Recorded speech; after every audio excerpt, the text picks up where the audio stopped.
90% de mis pacientes, aproximadamente, son de dermatología. Entonces, también soy parte de la Sociedad Argentina de Dermatología Veterinaria, SADEVE, parte de la comisión directiva.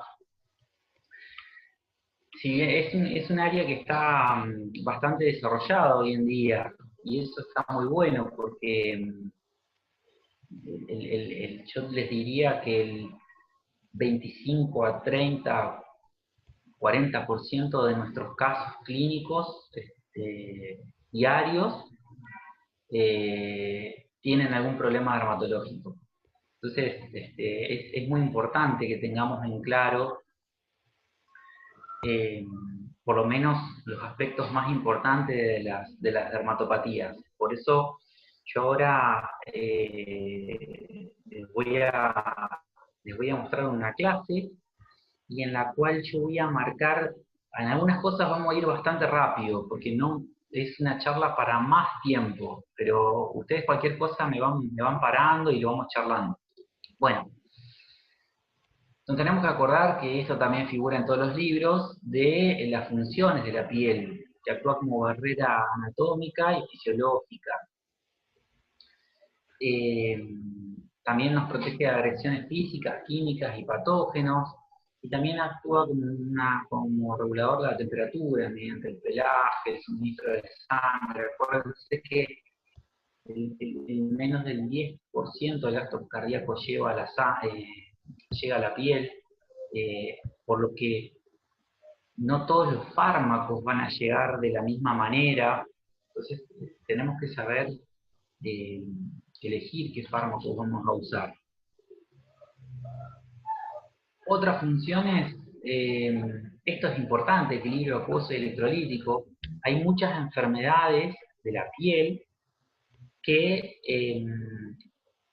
por ejemplo, las alergias, la función de barrera epidérmica no está bien. Entonces, hay algo que se llama pérdida de agua transepidérmica. Nosotros le prestamos mucha atención y que tratamos de cuidar que no pase.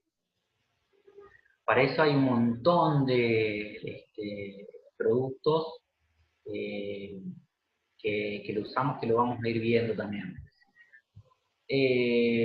Almacenamiento, producción, funciones inmunológicas, funciones endocrinas, antimicrobianas.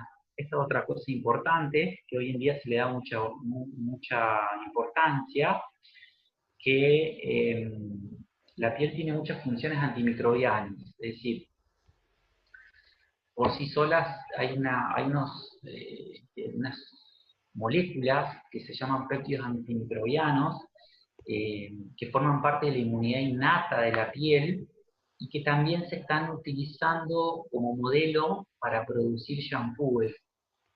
Por ejemplo, que lo vamos a ir viendo en Piodermia, las bacterias se adhieren a los queratinocitos o a los formiocitos, y estos péptidos antimicrobianos actúan como misiles, por así decirlo, y le rompen la pared microbiana. Entonces hoy en día se toma como modelo de esas moléculas para hacer shampoos, por ejemplo.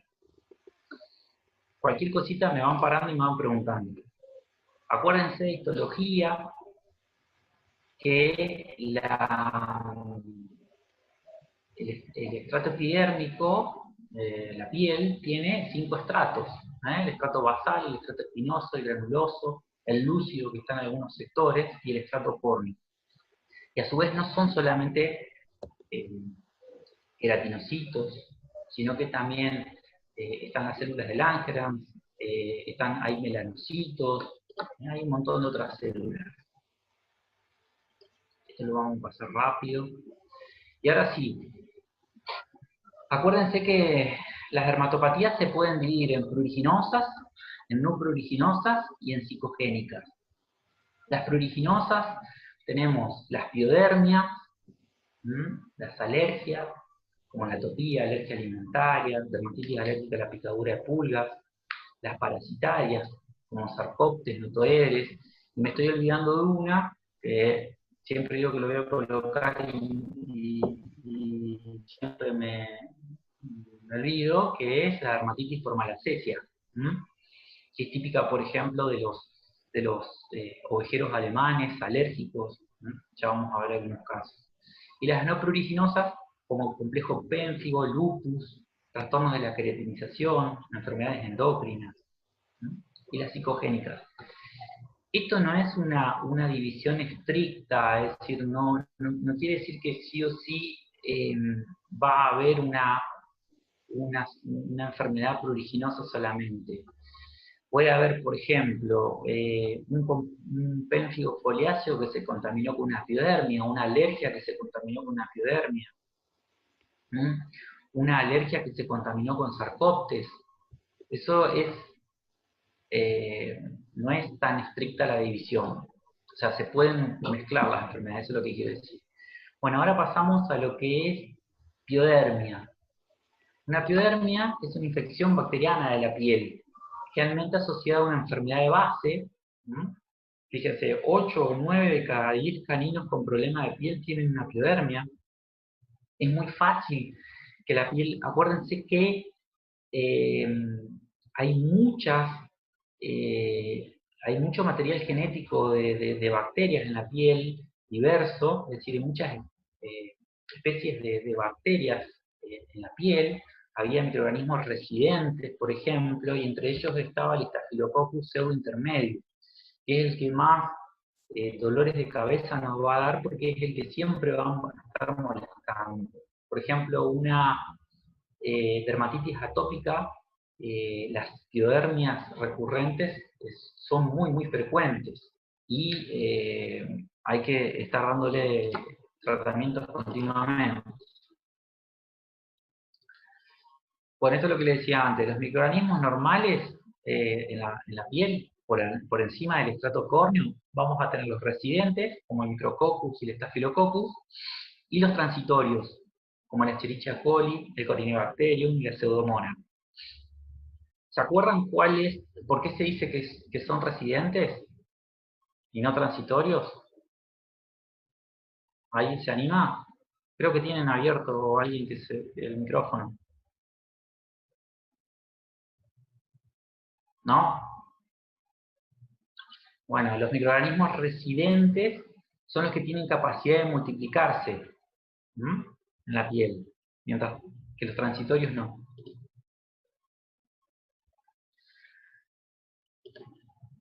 Tenemos las bacterias causantes, como el Staphylococcus pseudointermedius, el intermedius era antes, ahora se denomina pseudointermedius, y sabemos que es un microorganismo gram positivo, que tiene beta-lactamasa, que tiene vía intracelular. ¿Y para qué me sirven estos datos a mí? ¿Por qué? Porque si yo uso un fármaco, va a tener que ser contra gram positivos, y va a tener que ser o con una molécula suicida como, a ver, por ejemplo, los antibióticos que tienen el anillo beta-lactámico usado solo, no me va a servir acá, porque tienen beta-lactamasas. Entonces, que van a desdoblar el anillo beta-lactámico. Entonces, vamos a usar, por ejemplo, una cefalosporina, usamos mucho en dermatología, o un amoximasclabulánico que tiene una sustancia suicida llamada. Y que tenga vía intracelular, a mí eso me importa mucho porque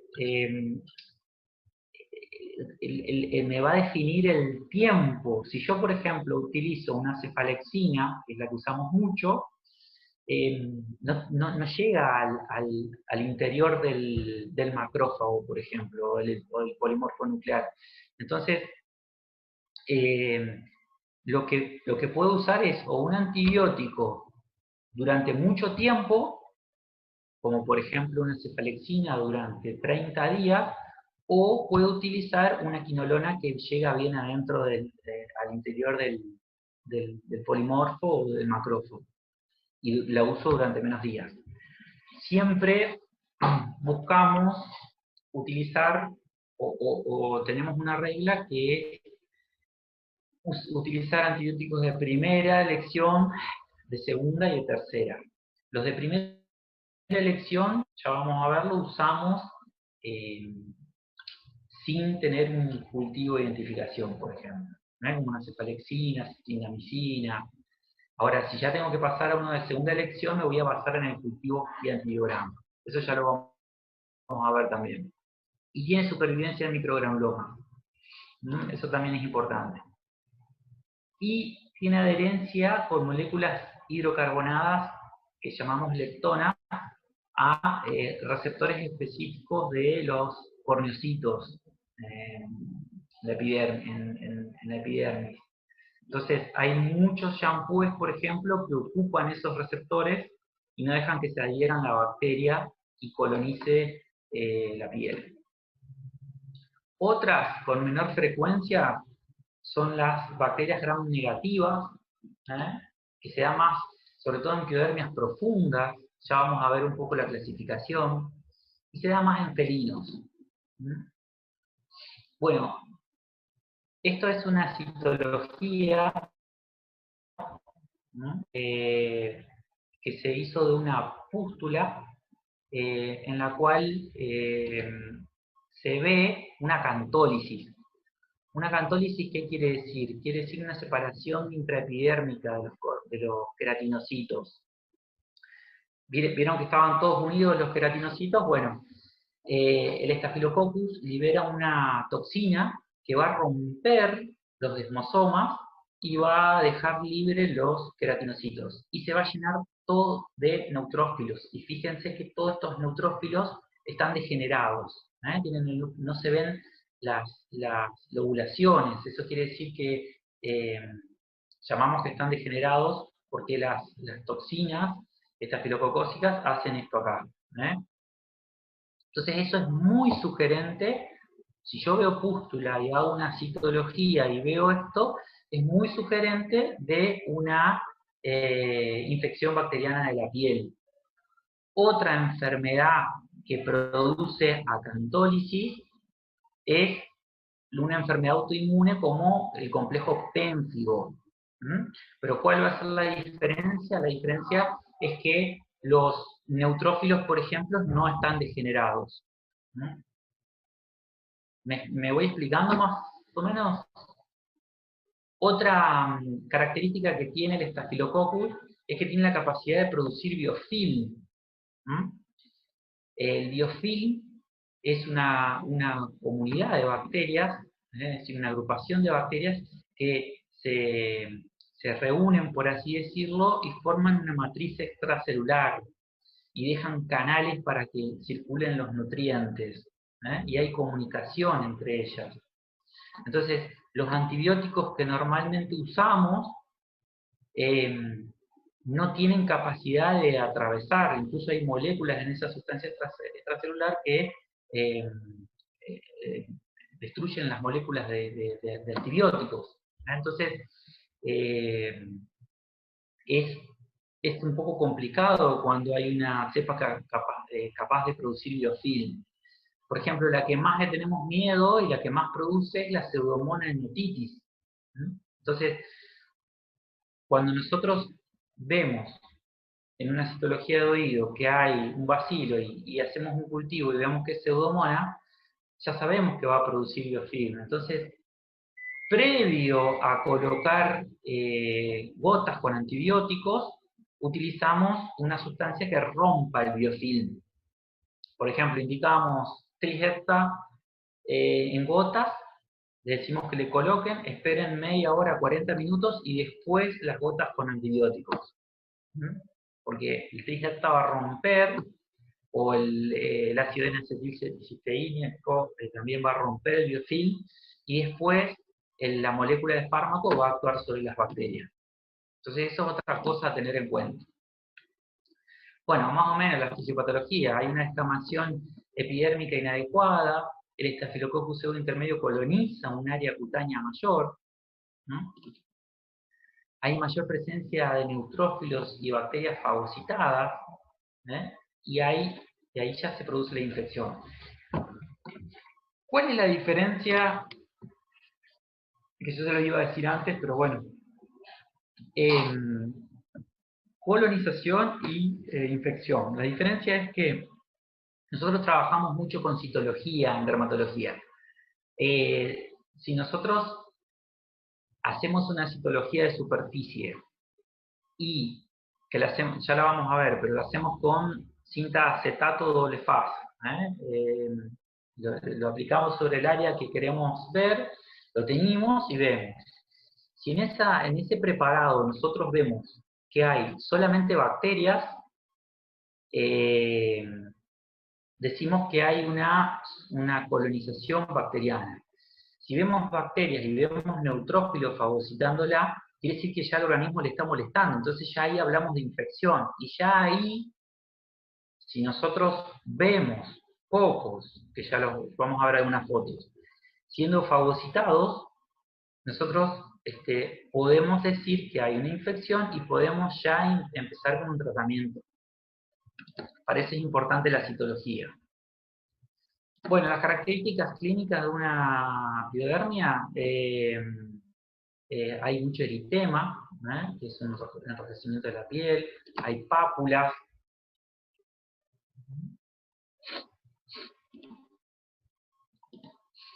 hay pústulas.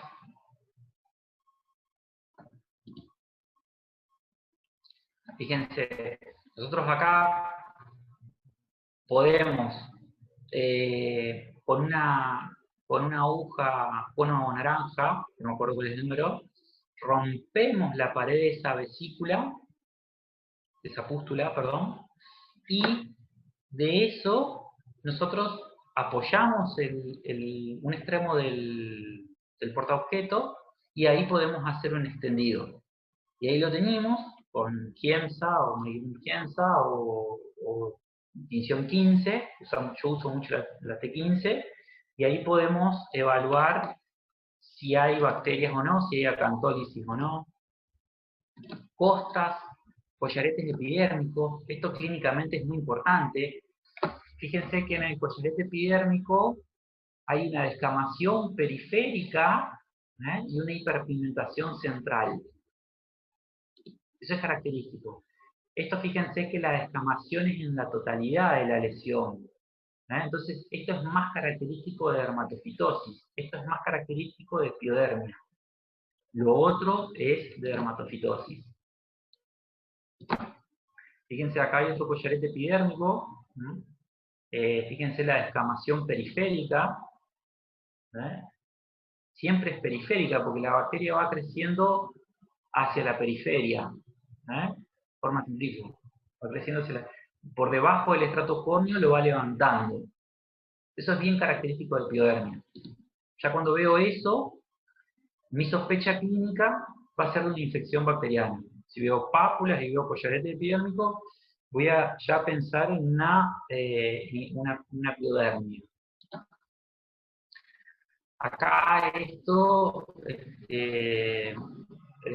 busqué esta foto porque yo lo vi una sola vez más, pero se puede dar. Fíjense el eritema que hay periférico. Eso es más que todo por hipersensibilidad bacteriana. Quiere decir que la bacteria está actuando como antígeno ya. Eso en estos pacientes se arrastran muchísimo. Acá más grande, eritema y descamación periférica, y ya empieza a haber una hiperpigmentación central.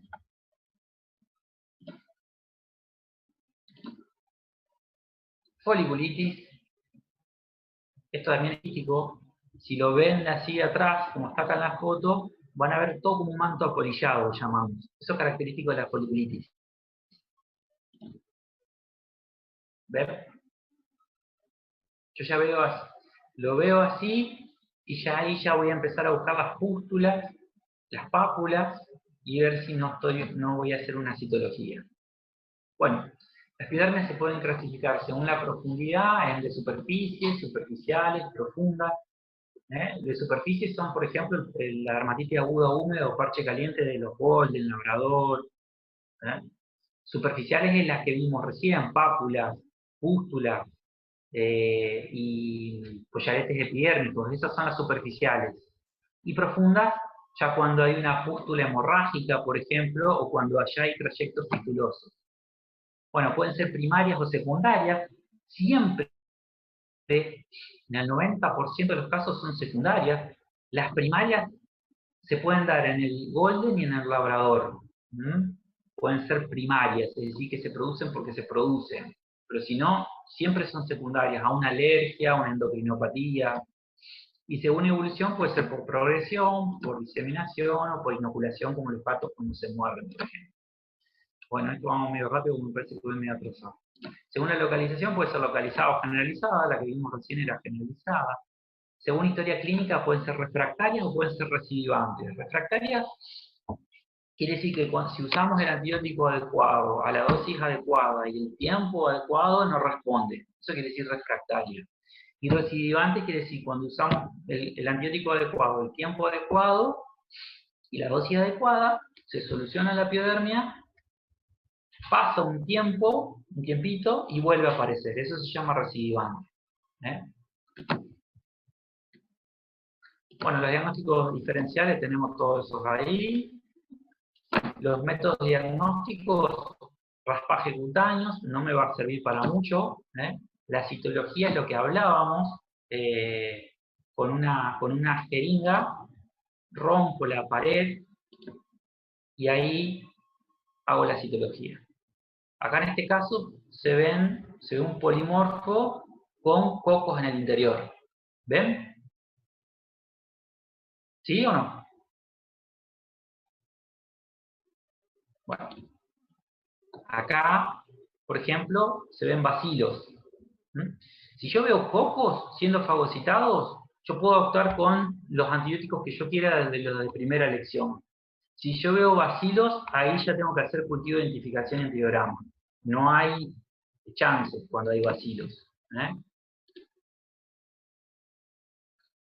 Bueno, biopsia, cultivos y otros. El tratamiento, esto no nos va a interesar. Bueno, seguimos con las enfermedades alérgicas. Vamos más o menos bien.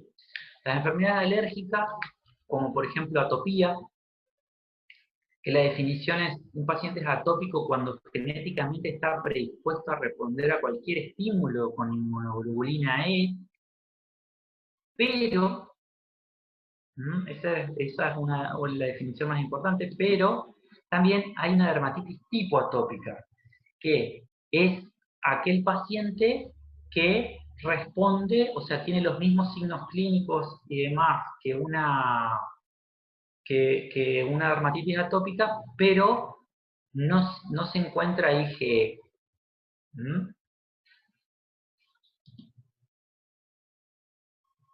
La etiopatogenia, los alergenos, pueden ser percutáneos o inhalados. Antes se creía que podían ser inhalados, ahora ya se sabe que no, que son percutáneos. La vía más importante, por lo menos, es la percutánea. La barrera cutánea es inadecuada, entonces las células, estas células acá actúan con mayor intensidad, las células de Langerhans, y estimulan a los linfocitos B, y estos van a, estimulan primero los linfocitos T, después que son los reguladores, después los linfocitos B, y estos van a producir dos tipos de inmunoglobulinas, la G y la E, en el cual la E es la que se va a adherir a los mastocitos, y va a sensibilizar a los mastocitos. Acá vemos que si se estimulan se pueden estimular los dos tipos de linfocitos T. Esto es importante para el tratamiento. Los helper 1 y los helper 2, con las diferentes citoquinas. Estos van a estimular a los linfocitos B, a las células B, que a su vez estos van a producir o IgG o IgE. ¿Me expliqué? ¿Se entendió más o menos? Entonces, si se estimulan los helper 1, se va a producir IgG. Si se estimulan los helper 2, se va a producir IgE, con toda la sintomatología de dermatitis atópica. ¿Por qué les puse esto? Porque hay un tipo de tratamiento, por ejemplo, con ciclosporina, que lo que hace es traccionar la respuesta inmunológica de Helper 2 a Helper 1, sin modificar, es decir, sin inmunodeprimir. Porque, por ejemplo, si nosotros usamos un corticoide, ¿dónde cortamos el problema? Lo cortamos mucho antes y cortamos la respuesta inflamatoria de raíz, y eso a la larga no va a ser tan bueno. En cambio, hay en los cuales nosotros podemos modificar, no inmunosuprimir, modificar. Bueno, la IgE se fija a la membrana, hay un reingreso del alergeno, ahí hay activación y degranulación de mastocitos, y ahí hay una liberación de mediadores, que esto también es importante que sepamos, porque se van a liberar mediadores preformados y neoformados. Los preformados son, por ejemplo, la histamina, la heparina, las hidrolasas, los factores quimiotácticos. Por ejemplo, si nosotros, cuando tenemos un paciente que está en plena crisis alérgica y le damos un antihistamínico, se sabe que no va a funcionar, porque ya se liberaron un montón de citoquinas de histamina y van a estar ocupando todos los receptores. Sí sirve dársela antes, pero una vez que ya está la crisis alérgica no nos sirve. Y los neoformados, que son las prostaglandinas, tromboxanos, leucotrienos, que acá nosotros podemos actuar dándole los ácidos grasos. Los ácidos grasos van a...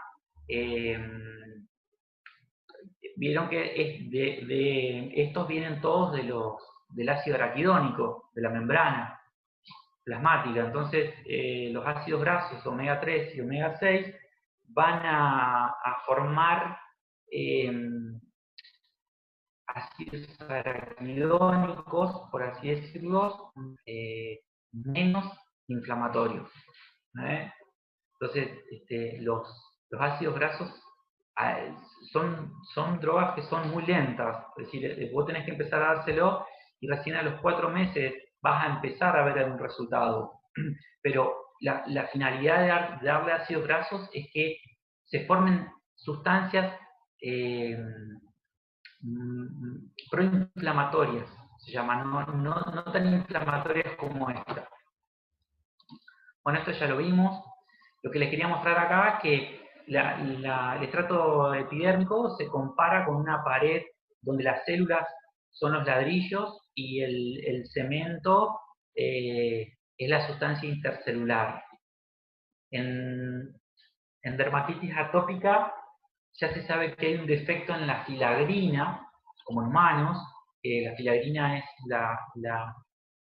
una molécula que actúa juntando todos los microfilamentos de queratina, y a su vez la sustancia, es decir, el cemento intercelular, es defectuoso. Entonces, a ver si lo tengo acá, sí. Entonces, fíjense, el cemento es defectuoso, los filamentos de queratina son defectuosos, entonces la barrera en sí es defectuosa. Entonces, se permite el ingreso de muchos alergenos o alérgenos. A su vez, lo que yo le decía, hay mucha pérdida de agua transepidérmica, por acá se va mucha agua. Y eso hace que la piel esté seca, hace que las células de Langerhans actúen con mayor intensidad, porque ingresan más alergenos. Entonces, eso es un primer paso del tratamiento, cuidar la barrera epidérmica. Hoy en día se le da muchísima importancia. ¿Cómo la podemos cuidar? Con ácido graso, la podemos cuidar con baños frecuentes para eliminar estos alergenos, e hidratar la piel. Bueno, creo que me voy explicando más o menos bien. Las alergias cutáneas son muy frecuentes. Tenemos la dermatitis atópica, la alergia alimentaria, que llamamos dermatitis atópica canina. Es más, ahora se habla Es decir, por ejemplo, hoy en día ya no se divide más tanto así. Se habla de una dermatitis atópica canina, sí o sí alérgico a algo del ambiente, pero puede ser inducida por alimentos. ¿Mm? Por ejemplo, un perrito que es alérgico a 15 sustancias, pero un perrito que es alérgico, por decirle, a los ácaros del polvo, al cupresus, que es una planta, y a su vez le dan un alimento que tiene, las proteínas tienen alto peso molecular, eso puede inducir a una crisis alérgica. ¿Mm? Si nosotros damos un alimento hipoalergénico, el alimento hipoalergénico tiene proteína hidrolizada y que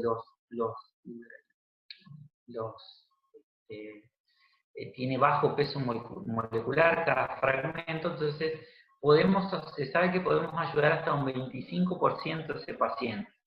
¿No? Bueno, no se preocupen que lo vamos a ir viendo también. Las características clínicas, prurito. Yo les diría que en el 99,9% hay prurito. Otitis hay un 80%, generalmente bilaterales. Piodermia, fíjense, casi un 70% de piodermia en atopía, dermatitis atópica. Dermatitis por malacesia, seborrea, liquenificación y hiperpigmentación. Liquenificación y hiperpigmentación ya son lesiones crónicas. Bueno, la distribución de las lesiones, esto es importantísimo. Se da en la cara interna de los pabellones auriculares, hay eritema, zona periocular, ¿ven? Zona periocular, eso ya es crónico. Labios, también es crónico. Pododermatitis interdigital, eso es porque el alergeno toma mucho contacto con esta área y hay una respuesta. En esta área hay mucha más cantidad de células de Langerhans y hay mucha cantidad de mastocitos, entonces se produce una reacción inmunológica severa en ese lugar.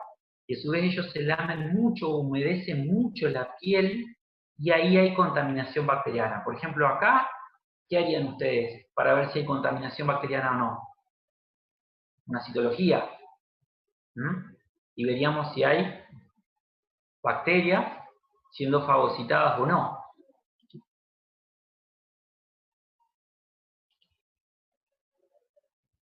Y clínicamente nos basamos mucho en los criterios clínicos de Favreau. Por ejemplo, el comienzo del... Pablo, disculpa. Sí. Las imágenes de lo anterior, se vio la última nomás, por lo menos en mi caso. ¿Podrías volver a pasarlas de la diapositiva anterior? ¿Esta? A ver, no sé si... No, al lado de... anteriores. Cada anteriores, al lado de cada palabra había esa y las anteriores a esa.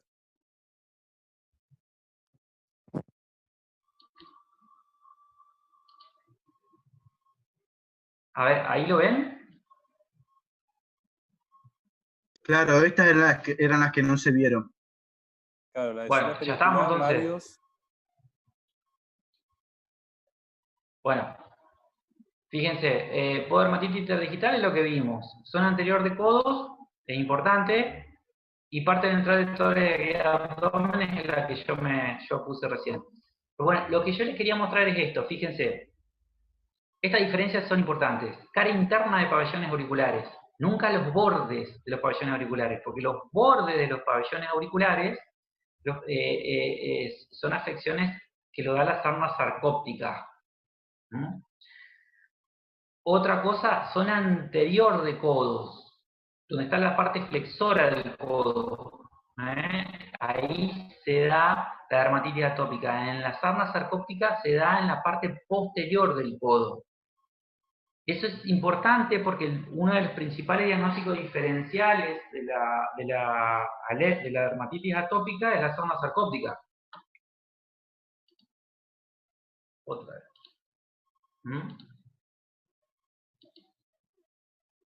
Bueno, y ahora los criterios clínicos de Favreau. Comienzo de los signos antes de los 3 años de edad. Perro que vive principalmente en el interior. Prurito que responde a los corticoides.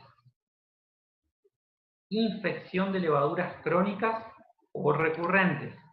Afección de miembros anteriores. Afección de pabellones auriculares. Márgenes auriculares no afectados, que es lo que le decía recién. Área dorso-lumbar no afectada. 5 criterios tenemos 85% de sensibilidad y 79% de especificidad. 6 criterios tenemos 58% de sensibilidad y 89% de especificidad. Es importante esto. Es importante para el diagnóstico. Diagnóstico diferencial, bueno, tenemos todo esto acá. En este caso, el diagnóstico es exclusivamente, el diagnóstico es clínico. No hay nada que te dice si es atópico o no. Sí a qué es alérgico, pero no si... La mayoría de la gente quiere que se hagan pruebas para decir si es alérgico o no. Entonces hay que explicarle que el diagnóstico es clínico y lleva su tiempo. Y después, si vos tenés un diagnóstico clínico de atopía, ahí se pueden hacer estudios para saber a qué es alérgico. Por ejemplo, el test intradérmico, que después lo vamos a ver, es para saber a qué, no es para un diagnóstico de atopía. Y para hacer un diagnóstico clínico, tenemos que tener un prurito limpio, llamamos en dermatología. Es decir, si hay una infección bacteriana, tenemos que solucionar la infección bacteriana y después ponernos a ver un criterio de Favreau. Si hay una infección por malacesia, por levadura, lo mismo. Si hay una zona sarcóptica, lo mismo. ¿Se entiende? Y la histopatología, que a mí me gusta mucho, lo que vamos a ver, a los que les gusta, es, acá fíjense todo el estrato córneo, fíjense la dermis, fíjense los vasos sanguíneos y todos los puntitos que se ven alrededor de los vasos sanguíneos, es un infiltrado perivascular. Es una de las enfermedades que produce infiltrado perivascular, la dermatitis atópica. Entonces, si tenemos el diagnóstico clínico más la dermatitis perivascular de la histopatología, podemos decir que estamos frente a una dermatitis atópica. Tratamiento, bueno, específico, con la hiposensibilización y disminución de la exposición, y sintomático puede ser tópico sistémico. Eso no nos interesa tanto. Vamos a alergia alimentaria. Y después, vamos que estamos medio atrasados ahora. La alergia alimentaria es una dermatosis canina no estacional, pruriginosa, asociada con ingestión de una sustancia presente en la dieta, fragmentos polipeptídicos. La diferencia es que el perrito que tiene dermatitis atópica o una alergia ambiental es más que todo en primavera-verano, salvo el que sea alérgico a algo del interior de la vivienda y esté todo el año dentro de la vivienda. Pero si no, el que es algo ambiental, por ejemplo, polen o alguna planta, lo va a manifestar más en primavera-verano. En cambio, el que es alérgico a los alimentos va a ser durante todo el año, porque todo el año va a consumir proteínas. Y esas proteínas son de alto peso molecular. Entonces, va a ser durante todo el año. Si tienen alguna consulta, me preguntan, ¿no? La teoría es que el antígeno es doblado por el ácido gástrico, las enzimas pancreáticas, las enzimas intestinales, es eliminado o por el peritactismo intestinal, o por el mucus más los enterocitos, o por la inmunoglobulina A secretoria. Pero un daño en las barreras de defensa normales, sumado a la ingestión de moléculas del alimento, contribuye a que estas últimas se conviertan en antígenos. Y lo más importante de esto es que la mayoría de las reacciones de hipersensibilidad alimentaria están dirigidas contra glucoproteínas complejas, es decir, proteínas de alto peso molecular. No es que va a ser alérgico a la papa o a la, qué sé yo, cebolla o a la carne, es alérgico a las proteínas de los alimentos. Todos los alimentos tienen proteínas. Se da más en perros jóvenes, menos de un año, el prurito no es estacional, la respuesta a corticoides es errática, los signos idénticos a atopía, y puede haber una gastroenteritis asociada. También hay teorías que dicen que hay mayor prurito perineal, mayor otitis, pero la realidad, yo tengo que decir, yo en 15 años tengo 5 pacientes alérgicos o inducidos por alimento, y en esos 5 la respuesta a los corticoides fue errática. ¿Qué quiere decir? Que responde muy poco, o a veces responde bien, a veces responde mal. Bueno, este es un alérgico de los alimentos. Alérgico a los alimentos. Bueno, diagnóstico diferencial, ahí lo tienen. Bueno, y el diagnóstico este sí es importante, se hace el test de exclusión alimentaria, no hay ningún análisis que te diga, y en el test de exclusión alimentaria nosotros podemos darle una proteína Nobel, que es una proteína que nunca consumió,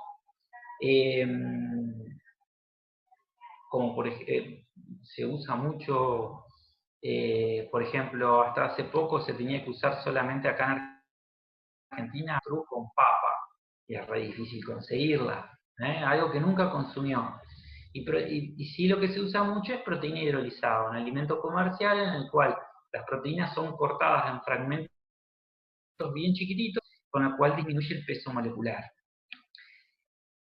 El test de exclusión se hace durante 8 semanas, se le da exclusivamente el alimento hipoalergénico o la proteína Nobel.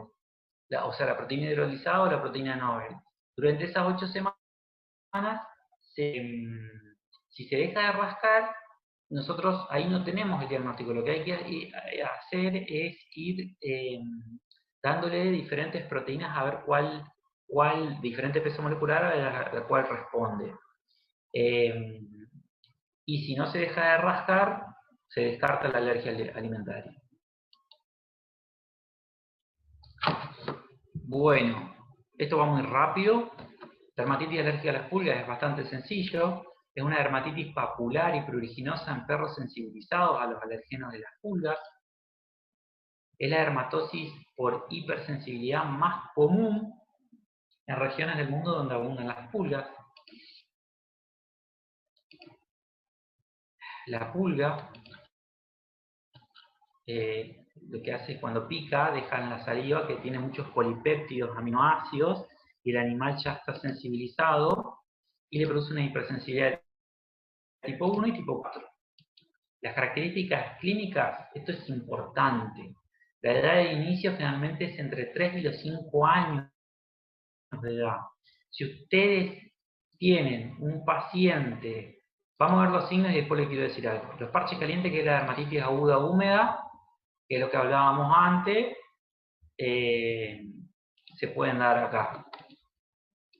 Pápulas ya las vimos, es estacional, produce eritema, alopecia. Fíjense, es un felino con alopecia en la parte dorso lumbar. Ahí hay papulitas. Hay liquinificación y hay hiperpigmentación. Esto ya cuando es crónico. Si nosotros vemos cualquiera de estos síntomas en un pacientito de 1 o 2 años, yo pensaría que hay una dermatitis atópica de base que se sensibilizó a los alergenos de la pulga. ¿Se entiende? No hay una alergia a las pulgas, una dermatitis alérgica a la picadura de pulgas neta, sino que es secundaria a otra cosa. Fíjense la hiperpigmentación que hay acá. Bueno, la distribución de las lesiones en la región lumbosacra. Característico. Área perineal, abdomen ventral, flancos. El diagnóstico se basa en la historia clínica, distribución de las lesiones, presencia de pulgas, siempre hay que buscar las pulgas, y evaluación mediante test intradérmico. El diagnóstico diferencial. El tratamiento, evitar la picadura de pulgas, y las medidas de control deben dirigirse hacia el animal, su medio ambiente y el resto de los animales que estén en contacto. Esto es importantísimo, si no, no vale la pena que se empiece con ningún tipo de tratamiento. Ahora pasamos a las autoinmunes. Y ahí terminamos esto y hacemos un descanso de 10 minutos. En las autoinmunes tenemos las inmunomediadas, que son hacia componentes externos, y las autoinmunes, que son hacia los componentes propios. Por ejemplo, las inmunomediadas son las alergias. Las autoinmunes son complejo pénfigo, lupus. Tipos de enfermedades autoinmunes. Tenemos las mediadas por anticuerpos, que son contra desmosomas y contra membrana basal, y las mediadas por células, que son contra queratinocitos, contra melanocitos, contra glándulas sebáceas o contra los folículos pilosos. Por ejemplo, las mediadas por anticuerpos y que son dirigidos hacia desmosomas, tenemos el complejo pénfigo, que van hacia la unión entre las células y ahí producen acantólisis. Contra la membrana basal tenemos el penfigoide bulloso, por ejemplo, también. Y las mediadas por células tenemos contra queratinocitos, lupus, si mal no recuerdo, contra melanocitos, contra glándulas sebáceas, en la adenitis sebácea, contra folículos pilosos, que es la alopecia areata, por ejemplo.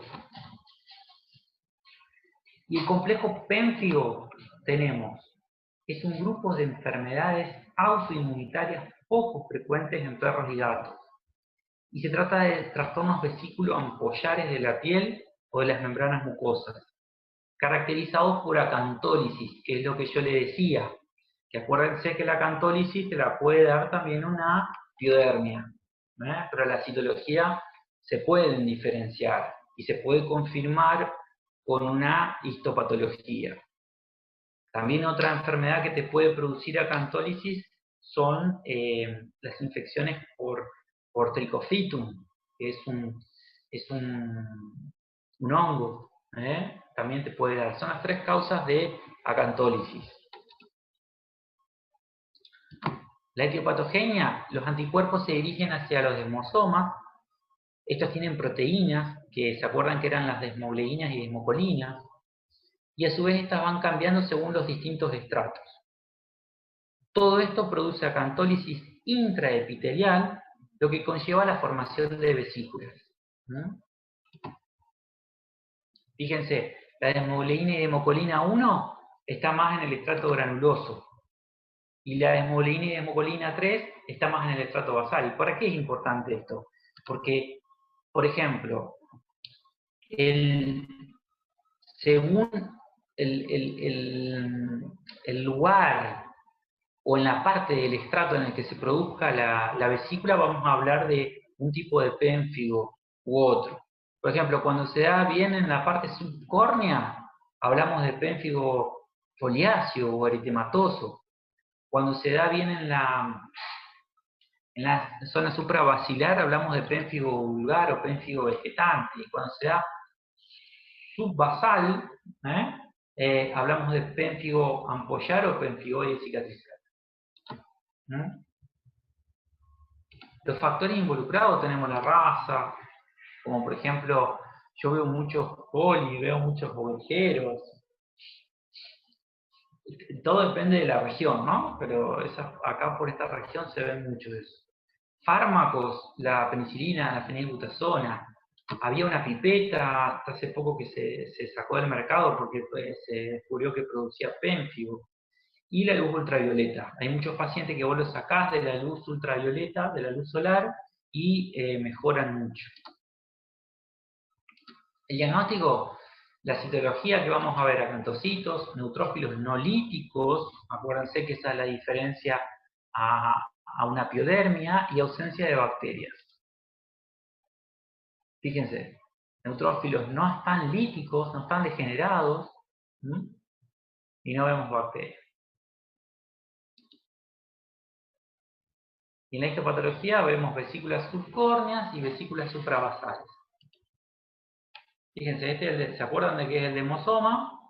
Con las demoleinas y las democolinas, y bueno, y los filamentos. Esto no nos interesa. Fíjense acá en histopatología, este es el estrato córneo, acá está toda la vesícula, y si pasamos a mayor aumento vamos a ver todos los acantocitos. Y esto es inmunofluorescencia del pénfigo vulgar. Bueno, dos cositas. Pénfigo foliáceo es el más frecuente y puede ser espontáneo, inducido por drogas, o en dermatopatías crónicas. Por ejemplo, una alergia crónica puede tener un pénfigo. Las razas, depende de la zona, pero bueno, los libros figura Dorman, Chow Chow, Gatsu. Las características clínicas, las lesiones son dermatitis pústulo-costrosa generalizada, y la distribución de las lesiones, narina, puente nasal y pabellones auriculares. Ahora vamos a ver. Y almohadillas plantares. Y hasta se puede extender a todo el tronco. Fíjense. Narina, puente nasal. Fíjense todas las pápulo-costras que se ven. Fíjense este. ¿Ven? Todas las costras, pápulas. Fíjense, en la cara interna de los pabellones auriculares, característico las costras. Fíjense las almohadillas. Bueno, el diagnóstico diferencial, piodermia, hemodicosis, dermatopitosis, reacciones a drogas, tratamiento, corticoides, inmunosupresores como azatioprina, clorambucilo, tetraciclina, niacinamida, y el 10% no responde a nada. Pénfigo erimatoso es considerada que es una forma benigna del pénfigo foliáceo y puede que esté asociada al lupus eritematoso. Es mucho más suave.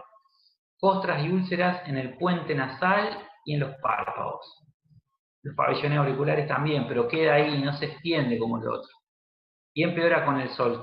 Lo bueno es que el tratamiento es más localizado, no hay que darle tanta medicación como corticoides como el otro. Fíjense, el tratamiento glucocorticoide tópico de evitar el sol, con eso se resuelve. En la mayoría de los casos se resuelve, se estabiliza.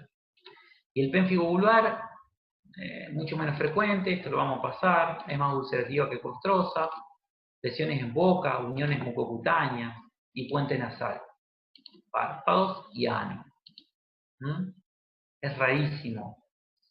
El tratamiento prednisolona más acetoprina y suelen ser refractarios.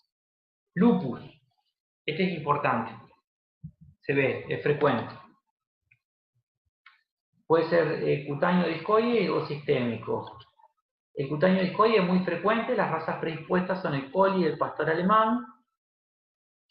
La etiopatogenia es que la luz ultravioleta hace que en las células basales, epidérmicas, ¿se acuerdan en el estrato basal? Hay mayor expresión de autoantígenos sobre la superficie de los queratinocitos, hay mayor adherencia de anticuerpos y hay mucha citotoxicidad sobre queratinocitos. Ahí hay liberación de interleuquinas y mayor activación de linfocitos B con mayor producción de IgM. Lo más importante de este cuadro es que en las células basales epidérmicas, es decir, en el estrato basal, hay mayor expresión de autoantígenos. Y ahí se desencadena toda la reacción inmunológica. Se cree que es por la luz solar. Fíjense, las características clínicas hay despigmentación, eritema y descamación sobre la nariz. Fíjense, ya hay lesiones ulcerativas también. De esos lugares se hizo la biopsia. Y ya estaba mejor, ahí ya estaba con tratamiento. Este otro pacientito. Fíjense lo que es.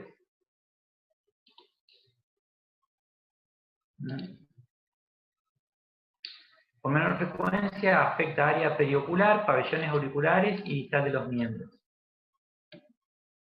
Diagnóstico diferencial, tenemos estos acá. El diagnóstico. Histopatología, no hay mucha vuelta con esto.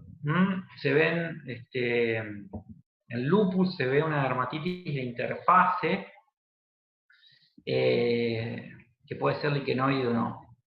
Y el tratamiento es con protectores solares, glucocorticoides tópicos, tetraciclina N-citinamida y glucocorticoides sistémicos. Yo uso mucho una droga que se llama tacrolimus, en crema. La verdad que anda muy muy bien. Bien. Acá no sé si tienen alguna pregunta. Terminamos la primera parte. Si quieren hacemos un descanso de 10 minutos y después damos la parte de métodos complementarios.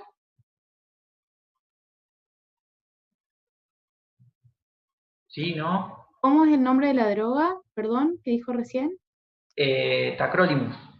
Ah. Tacrolimus o pimecrolimus. Al 0,1% viene. Es cara, pero es buenísima. Eso y evitar el sol. Y si no, otra que me gusta mucho es una crema que se llama Proavenal M, que tiene metilprednisolona. Y que la verdad que los mejora muchísimo. Hay que colocárselo 2 a 3 veces por día al principio. Hay que evitar que se laman, o sea, se lo colocás y lo haces jugar un rato, lo sacás a pasear durante 5 o 10 minutos y después no hay ningún problema.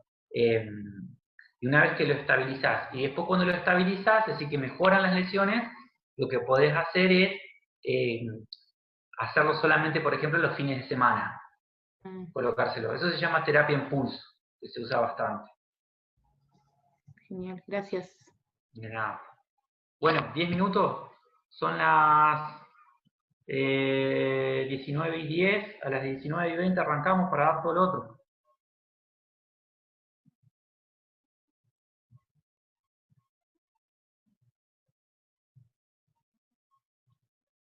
Podemos llegar a ver zonas ulceradas y lo primero que vamos a pensar es un carcinoma de células escamosas.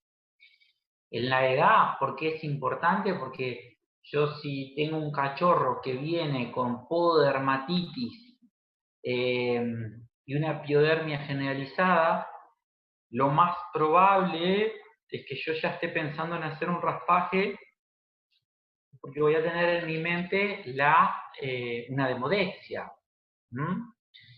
El sexo no es tan importante, el color es lo que vimos antes, el color blanco, o cuando viene un cachorro, por ejemplo, ayer vi un cachorro de coli que tenía una alopecia generalizada en la parte negra del manto, la parte blanca estaba excelente, estaba re bien.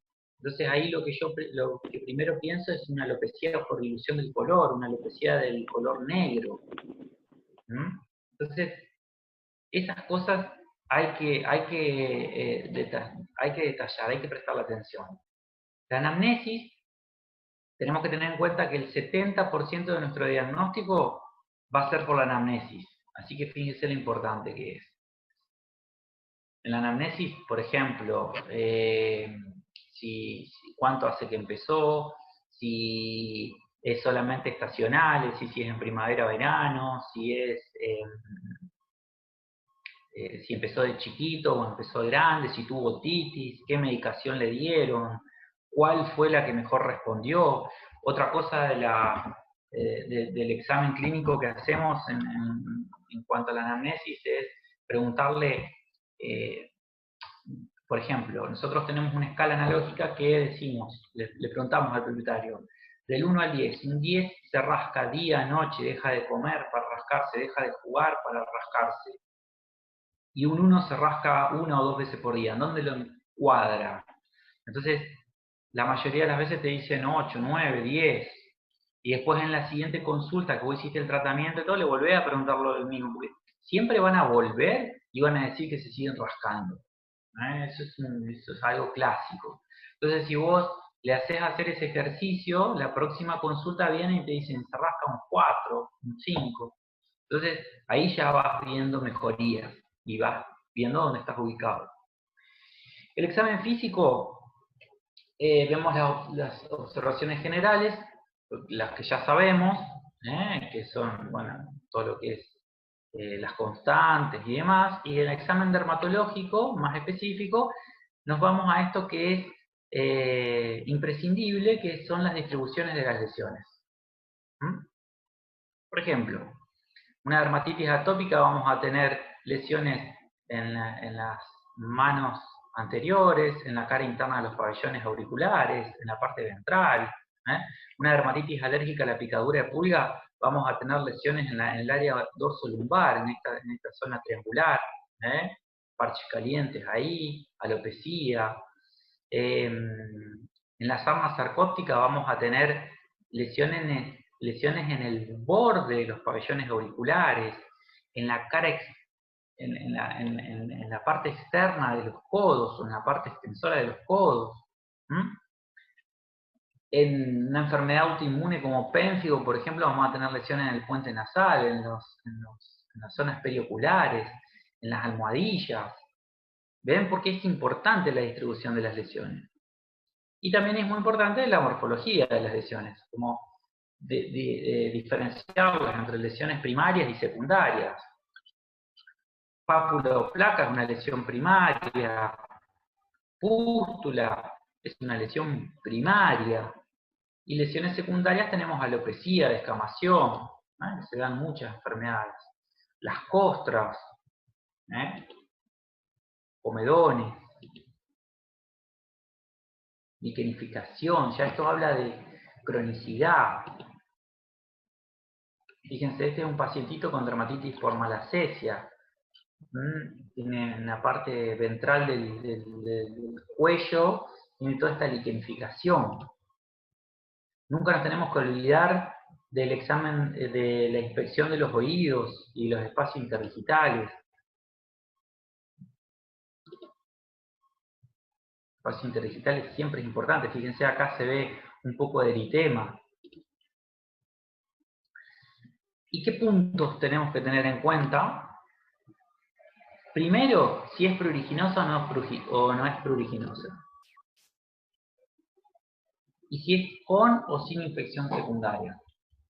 Si yo tengo una enfermedad que es pruriginosa, como por ejemplo una piodermia, que es una de las enfermedades pruriginosas, yo no sé si hay una alergia de base, porque muchas veces pasa que nosotros llega el paciente, hay una piodermia, se está rascando, nosotros solucionamos esa piodermia y el umbral y el estímulo pruriginoso baja por debajo del umbral prurítico, entonces se dejan de rascar. Entonces ahí yo voy a tener varias posibilidades. O hay una enfermedad endocrina no pruriginosa de base, o hay una alergia leve y se contaminó y pasó el umbral. ¿Se entiende? Es complicado dermatología. A veces lleva, yo siempre hablo con los propietarios, que a veces lleva entre 3 y 4, salvo que tenga una demodexia, pero la mayoría de las veces lleva entre 3 y 4 meses diagnosticar una enfermedad dermatológica y controlarla o solucionarla. Entonces, no es como por ejemplo una hepatitis que vos haces un análisis de sangre y una ecografía y ya sabés que hay una hepatitis. Acá es un poco más complicado el diagnóstico. Pero bueno, si uno sigue un protocolo, es relativamente más sencillo. Y evaluar los resultados con terapias anteriores. Esto también es importante.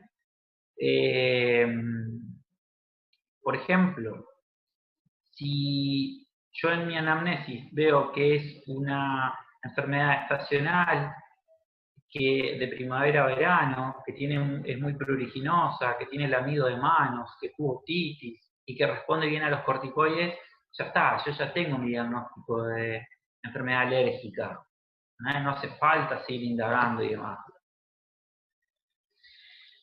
Bueno, ¿cuáles son los estudios complementarios utilizados? Raspaje cutáneo es algo que sí o sí tenemos que hacer. Por ejemplo, acusé que el Sarcoptes cava galerías en la epidermis, entonces el raspaje cutáneo va a tener que ser más superficial.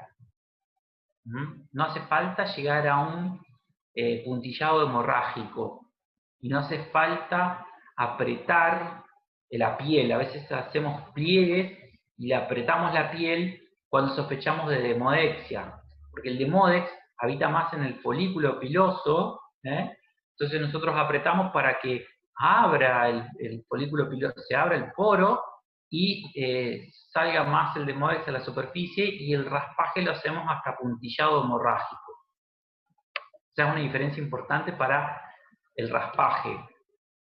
La técnica, el bisturí se sostiene en un ángulo de 45-90 grados respecto a la superficie cutánea y se aplica presión moderada para raspar la piel en dirección al crecimiento del pelo. Yo lo que hago es, en el bisturí, en el borde, en el extremo afilado del bisturí, pongo una limita de vaselina o una gotita de vaselina. Eso lo pongo en la piel, como que lo distribuyo en el lugar donde voy a raspar, y después raspo hasta puntillado hemorrágico. Después agarro el porta, coloco el material ahí, lo distribuyo, y si es necesario, vuelvo a poner una gotita de vaselina para distribuirlo bien. Y eso lo miro al microscopio, así, o le puedo poner un porta, un cubre objeto, y lo miro. Nunca le pongo. También se puede hacer con agua. No me gusta. Fíjense acá el error que hay en la guardia. La dejé a esta foto porque para que se vea que no hay guantes puestos. Después se distribuye y se mira. Siempre se tienen que poner guantes, chicos, siempre.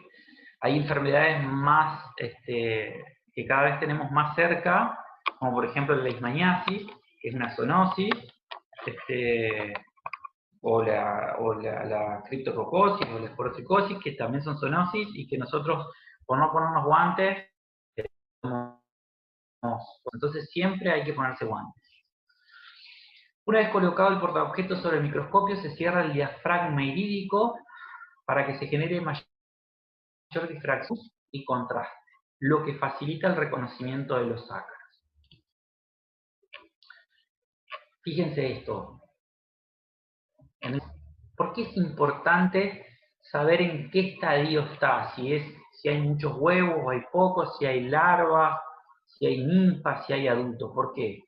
Sobre todo para ir viendo la evolución del tratamiento, o si me está dando el resultado del tratamiento que yo estoy haciendo. Por ejemplo, si yo empiezo mi tratamiento y a los 15 días le hago un raspaje y sigo viendo un montón de huevos y un montón de larvas, estoy mal con mi tratamiento. Pero si en 15 días yo veo muchos adultos, pero la mayoría están muertos, quiere decir que estoy bien. Eso sirve mucho para ver la evolución del tratamiento. ¿Qué otra cosa? Acá, no sé si se ve el cursor, el Demodex injai, es común en terriers y produce una seborrea oleosa en toda la parte dorsal del paciente. Y suele ser a veces pruriginoso. Es bien largo eso. Bueno, sarcóptes, con los huevos. Esos son, ¿no? Y para ver Klebsiella, podemos hacer impresión con cinta de acetato. Esa que yo hago, que la foto me la prestó Marcelo, pero esa yo la hago para hacer citología de superficie, para ver si hay sobrecrecimiento o infección bacteriana, ¿sabes? Que es la que hablábamos antes. Hay una que viene que a mí me gusta mucho, que es de doble faz, que una parte la pegás en el porta y la otra podés pegarlo sobre la lesión, es decir, sacar material sobre la lesión y después lo teñís. Está bárbara eso. Es difícil de conseguir, pero está bárbaro. Y otra cosa que a mí me gusta mucho es la tricografía. La tricografía, ya vamos a ver la técnica, pero por ejemplo acá esta foto del libro, nosotros acá podemos ver el bulbo del pelo, que es redondeado y curvado hacia un lugar. Ese bulbo está en anagenia. Quiere decir que el folículo piloso está activo. En cambio, si la punta del bulbo está en flecha, en punta de flecha, está en telogenia. Si nosotros extraemos muchos pelos, se estima entre 50 y 100 pelos, los ponemos, vamos a ver la técnica, los ponemos todos al lado todo en la misma dirección, y vamos viendo, este está en telogenia, este está en telogenia, entre un 50 y 60 puede estar en telogenia, ahora un 90% o más que estén en telogenia, más signos clínicos, pueden sugerir una endocrinopatía, por ejemplo. Este otro son macromelanosomas, por ejemplo. ¿Vieron el pacientito ese que yo le dije que vi ayer o anteayer, no me acuerdo?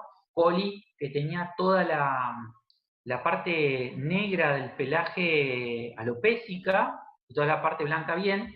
Si yo saco unos pelos negros y hago una tricografía y veo esos macromelanosomas, yo ahí ya voy a tener 95% de mi diagnóstico, que es una displasia folicular del pelo negro. Esos macromelanosomas son anormales y rompen el pelo. Entonces es importante la tricografía. Acá, por ejemplo, vemos dermatofitos. Ya lo vamos a ver más de cerca eso. Son pelos que parecen una corteza de un árbol. Acá también. Acá vemos huevos. Muchas cosas podemos ver, ¿no? Fíjense, acá vemos, que me la prestó Marcelo, acá vemos dermatofitos. Y acá es un video mío. Díganme si lo pueden ver o no. Ahí yo voy jugando con el micro y moviendo. Y ahí vamos viendo pelo normal, pelo normal, pelo normal, normal, normal. Ahí ya hay uno anormal. Ahí ya hay uno anormal. Anormal. Este es normal. Ese ya es anormal. Ven que está todo curvado y tiene...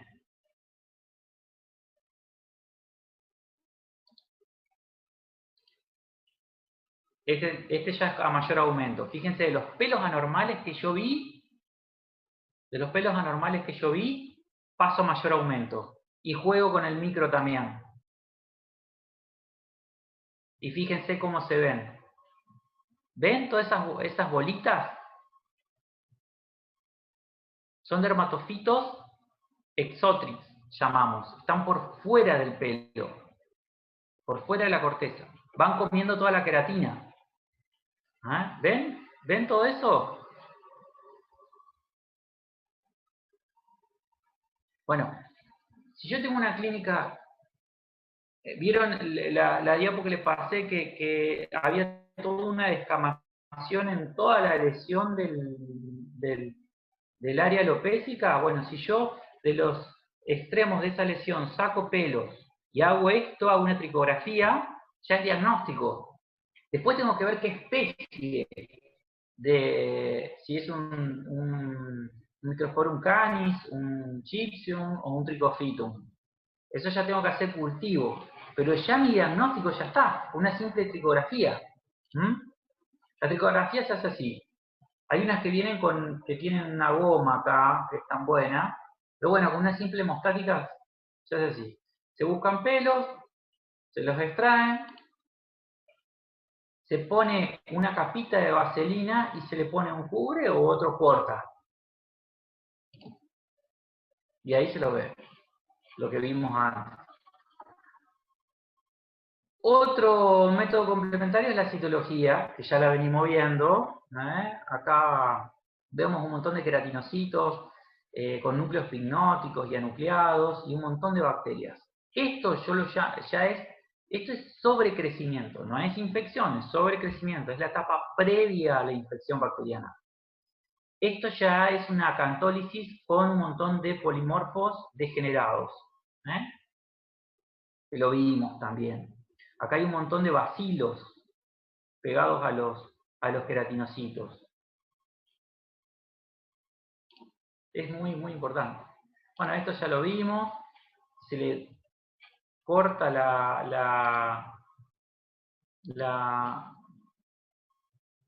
Fíjense, esto es algo que por ahí me parece que les puede interesar.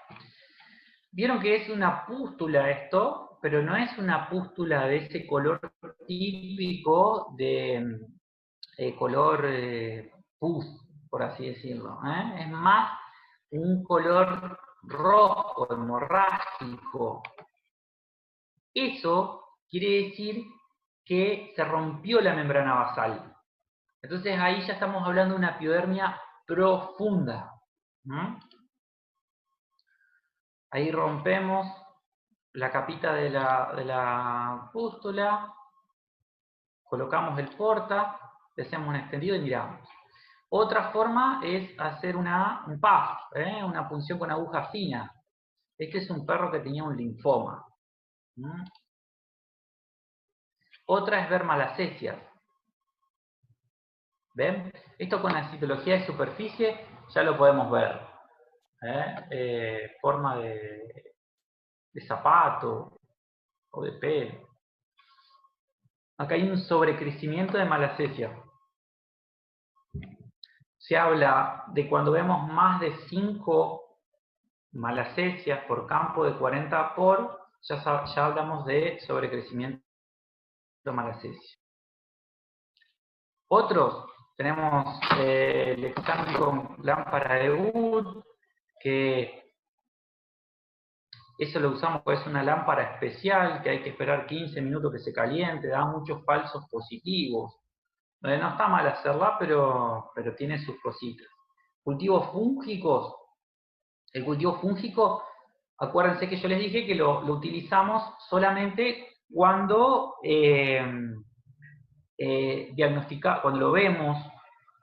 A ver, lo podemos hacer también, pero tenemos que tener una sospecha. O sea, no puedo mandar a hacer un cultivo fúngico porque se me ocurre. Yo tengo que tener unas lesiones clínicas sugerentes de dermatofitosis, una tricografía sugerente de dermatofitosis, y ahí mando a hacer cultivo. El cultivo tarda mucho, 30 días tarda, y el cultivo se utiliza para identificar, a ver si es un Microsporum canis, un Microsporum gypsum o un Trichophytum. ¿Y por qué? Porque eso me va a ayudar a mí a establecer mi terapéutica, es decir, por ejemplo, un Microsporum canis en un perrito, yo lo que voy a hacer es empezar a buscar el portador asintomático principal es el felino. Entonces yo voy a buscar el felino, hay que tratar al felino, hay que higienizar bien todos los lugares donde estuvo, sobre todo con agua y lavandina diluida, o en iconazol, es decir, hay muchos protocolos. También hay que pelarlos, hay que indicarle baños. En cambio, si yo veo un Trichophytum, lo primero que voy a ver es en roedores. Si veo un Gypsum, lo primero que voy a pensar es en el ambiente externo, es decir, está más que geofílico.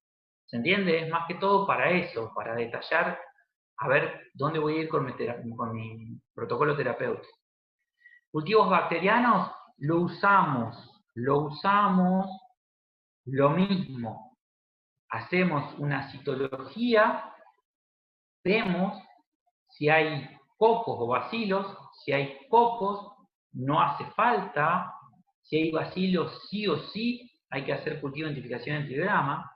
Y otra cosa que que indicamos cultivo de identificación antigrama, cuando sospechamos de una meticilino resistencia. Es decir, en mi citología veo que hay cocos, hago los antibióticos de primera elección, no me funcionan, entonces ahí sí hago cultivo de identificación antigrama.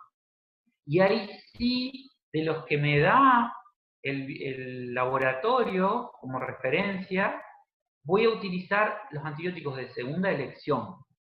El de todos, el más inocuo. Eso es importante que lo hagan, porque la gran cantidad de resistencia bacteriana que hay es porque nosotros damos lo que queremos, como queremos y cuando queremos. Ante la mínima sospecha, antibiótico. Entonces, hay que ser muy cuidadosos. Hay que dirigir, a ver, ¿cómo explicarlo? No hay que tirarle con una bomba o con una bazooka, hay que tirarle con una mira. O sea, hay que ubicar cuál es la bacteria y hay que utilizar el antibiótico correcto. Y las pruebas de alergia, que estas a mí me gustan mucho, que ahí ya les voy a mostrar algunos. Ensayos terapéuticos que vimos, la exclusión alimentaria y demás, y biopsia y examen dermatohistopatológico que también me gusta. Esto es un test intradérmico. El test intradérmico consiste en, primero, haber diagnosticado la alergia ambiental. Y después, buscar los alergenos que hay en la zona. Y después, colocárselos en forma intradérmica al paciente. Se lo coloca en forma intradérmica, se esperan 15 minutos, se hace la lectura. Se puede hacer en forma objetiva o subjetiva. A mí me gusta la primera vez, o sea, a los 15 minutos, hacerlo en forma objetiva y a los 30 minutos en forma subjetiva. Y se evalúa. Tenemos un positivo que es la histamina y un negativo que es solución fisiológica. Y después se hace la lectura y se ve cuál es positivo, cuál es negativo. Y se piden, y se hace la terapia de hiposensibilización. Tenemos entre un 40 y un 60% de posibilidades de éxito. Hay pacientes que le solucionan la vida y hay otros que se dan cuenta que le hace agua, por así decirlo, pero vale la pena intentarlo. Bueno, acá está la lámpara de Wood, que decía. Pablo, te hago una consulta antes de avanzar un poquito más. Sí. El tema de eso, ¿vienen unos kits para hacer sensibilización? Sí, para hacer el test intradérmico. Claro. Sí, tenés que, ya como les decía, hay que hablar con, por ejemplo, yo lo que hice acá en esta zona es hablar con muchos alergistas para ver, porque hay zonas de vigilancia de alérgenos o alergenos que son importantes. Por ejemplo, yo no voy a usar los mismos, para hacer el test intradérmico no voy a usar los mismos alergenos que usan en Buenos Aires o usan en Estados Unidos. O sea, yo me interesan los que están acá en la zona. Entonces es importante hablar con alergistas para que te digan los que están más en el ambiente en esa zona, y después se piden. Hay un laboratorio que es de alergia, yo trabajo mucho con el laboratorio de alergias Junín, en Buenos Aires, los pedís y te mandan frasquitos de alergenos. Y también tenés que pedir histamina, y lo haces con eso. Después, cuando vos ves los positivos, pedís, te mandan 3 frascos, vos pedís las concentraciones que quieras. Yo generalmente uso de 10, de 100 y de 1000 unidades internacionales, y vas haciendo el primer frasco que tiene 10 unidades, vas haciendo 0,1, 0,2, y así vas aumentando la dosis. Después terminás el frasco 1, arrancás con el frasco 2, también 0,1, 0,2, y así vas aumentando. Entonces vos vas aumentando la concentración, y vas hiposensibilizando, desensibilizando, por así decirlo, al organismo. Se cree, no está bien claro cómo actúa, pero se cree que eso actúa sobre los linfocitos T reguladores, que van a hacer, ¿se acuerdan? Que van a hacer que estimulan o la formación de IgM o IgE. Si se acuerdan y prestaron atención, y son, en una de las diapos de alergia decía eso. Sí. Entonces actúa sobre los linfocitos T reguladores. A mí me gusta, ¿por qué? Porque vale la pena intentarlo, no es tan caro, y si funciona, no te metes tanto en la parte de drogas. Y si no funciona, pasás a la otra parte. ¿Se entiende? Sí. Bueno, no sé si aclaré tu duda. Sí, sí, sí. Perfecto, gracias. No. Citología de oídos, siempre. Se mete un hisopo, se trata de no tocar los bordes, después se hace, se va rodando ese hisopo y se tiñe con T15 y se mira. Puede haber malacesia, puede haber coco, puede haber bacilo. Acuérdense, si hay malacesia se trata con un antimicótico. Si hay local, si hay cocos, también se trata con antibióticos más frecuentes, lo puedes matar. Es posible el estafilococcus intermedio.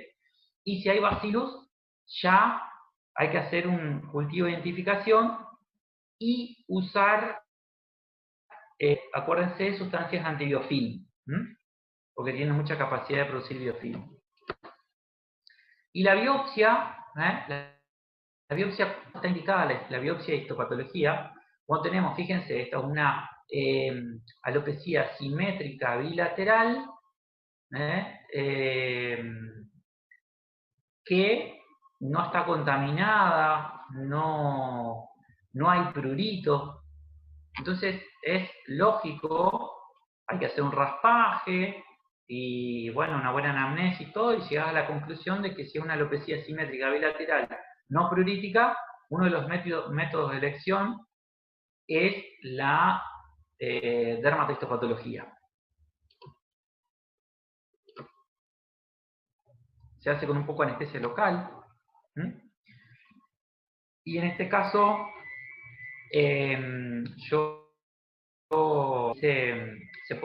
lo ideal es hacer un punch en la zona lesionada y un punch en la zona no lesionada. O hacer una biopsia más grande de 1 por 1, tomando zona lesionada y zona no lesionada.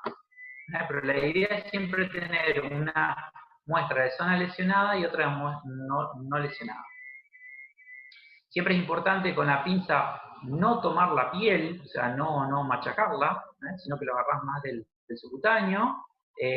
Y en el punch es importante estirar para sacar también parte del panículo. No pueden sacar un pedacito de piel, no me va a servir de nada. Siempre tiene que ser bien tomada. Y después se le hace un puntito. Ahí saqué de lesionada y no lesionada. Se mete en formol al 10% y ahí se hace una dermatohistopatología. Fíjense esto, qué lindo. Fíjense, estrato córneo. Acá están todos los corneocitos pegados uno con el otro. Y acá toda la otra parte del estrato epidérmico. Y acá hay una vesícula. Y acá hay muchos polimorfos nucleares y acá hay un acantocito. ¿Lo ven? Eso es sugerente de, si yo tengo una clínica adecuada, de pénfigo foliáceo. ¿Cómo hago yo si tengo dudas de pénfigo foliáceo? Si esto es pénfigo foliáceo o es una infección bacteriana. Trato con antibióticos. Importante, trato con antibióticos 20, 30 días y vuelvo a tomar una muestra. Si sigue habiendo pústulas. Si sigo viendo acanthocito y demás, y mi clínica me acompaña, es pénfigo. Bueno, esto es una dermatitis liquenoide. Esto es característico del lupus. Uy, dice.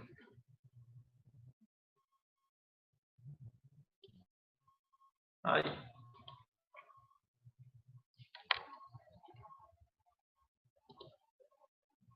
Ah, fíjense esta, qué buena que está. Este ya terminamos, ¿eh? Estos son todos folículos pilosos, todo esto es infiltrado.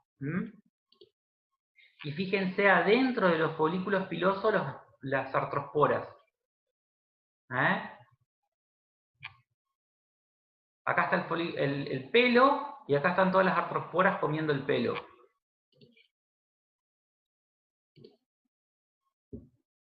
Bueno, terminamos. No sé si quieren hacer alguna pregunta. Si... ¿Ninguna? ¿Todo claro? ¿Sí?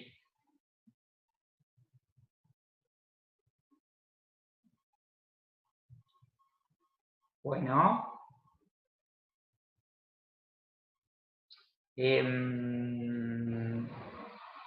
A ver, y si yo les hago una pregunta, como por ejemplo,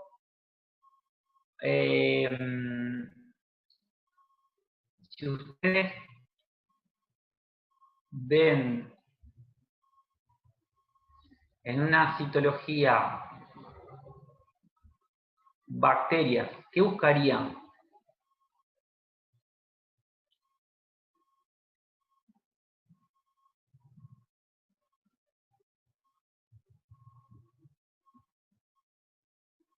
Me tienen que contestar, mirá que si no hablamos con Marcelo. ¿Neutrófilos? Exacto, si hay neutrófilos. Si hay neutrófilos, fagocitándolas. ¿Y qué más buscarían?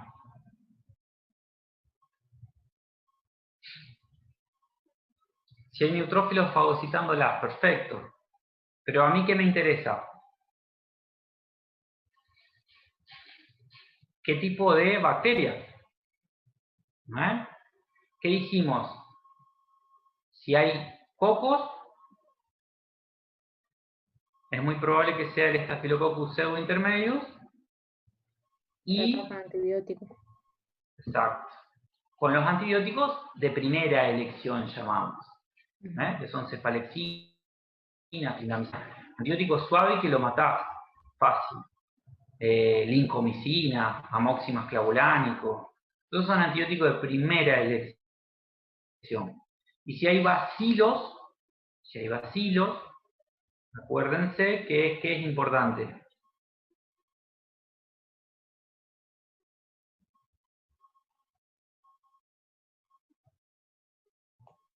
Identificarlo, el tipo de bacilo para poder tratar. Exacto. Ahí tenés que hacer un cultivo de identificación y antibiograma. Es importante. Muy bien. Muy bien. Bueno, yo creo que... No sé si Marcelo está. ¿Seguro que no tienen ninguna duda? Otra pregunta, Pablo. Hace otra pregunta.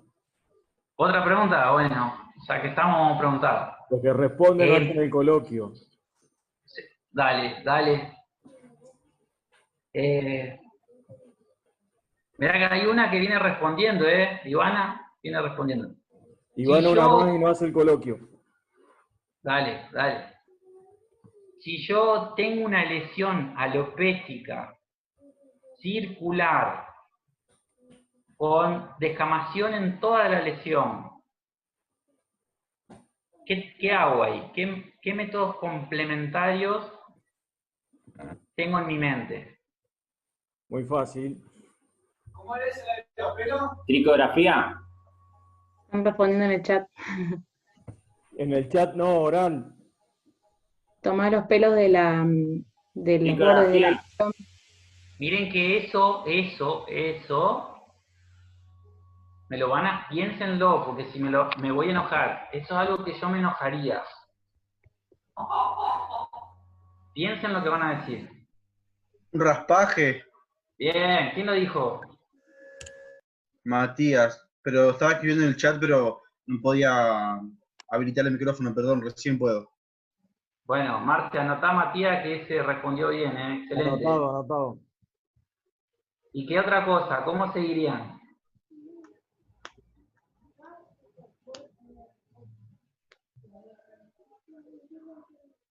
Tomar muestra de los pelos para hacer una tricografía. Exacto, exacto. ¿Quién lo dijo? Acá Santiago Morales. Santiago. Marcia, anotá Santiago. ¿Y qué en la tricografía qué buscaría? ¿Cómo la haces a la tricografía? ¿Cómo la hacen? Se toman los pelos con una hemostática. Bien. Y ¿A favor o en después, contra? no me acuerdo. Pensá. A vos me parece. A favor. Así así no los fracturás, no los rompés. Claro. A favor.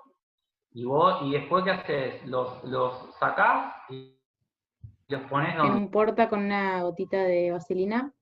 Claro, hacer una capa uniforme, todos en la misma dirección, Ujú.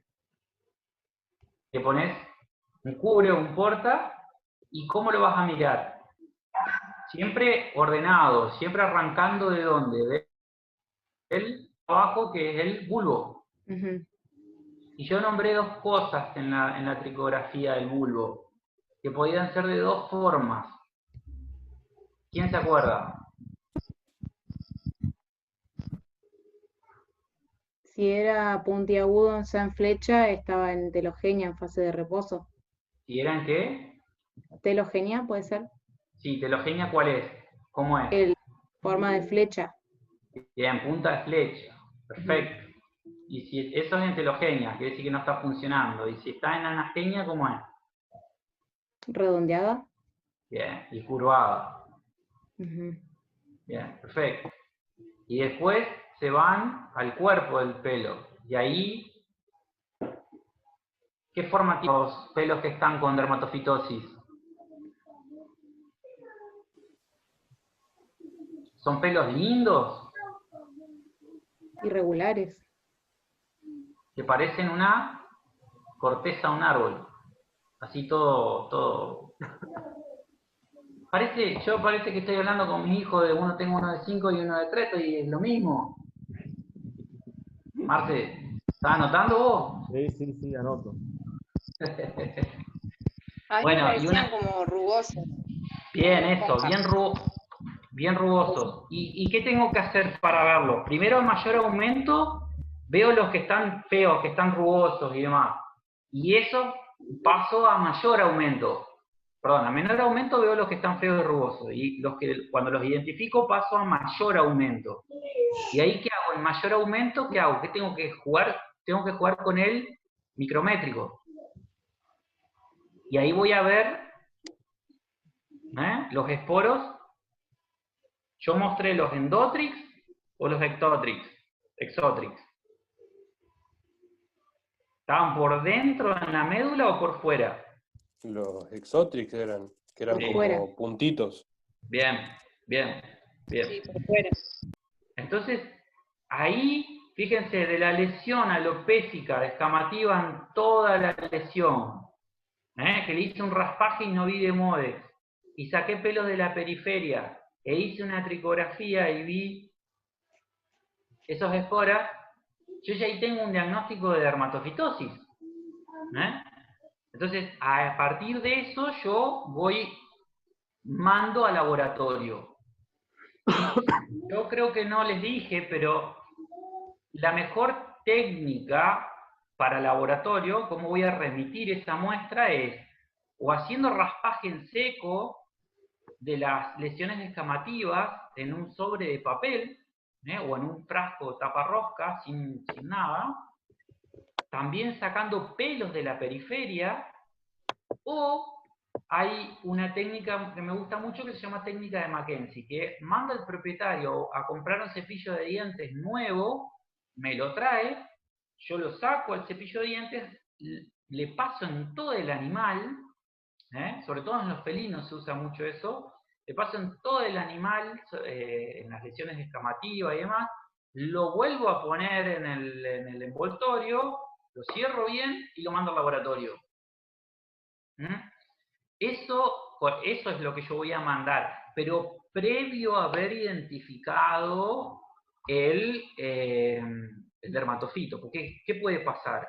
Igual que si yo tomo una muestra de piel para cultivo de identificación, ¿qué puede pasar?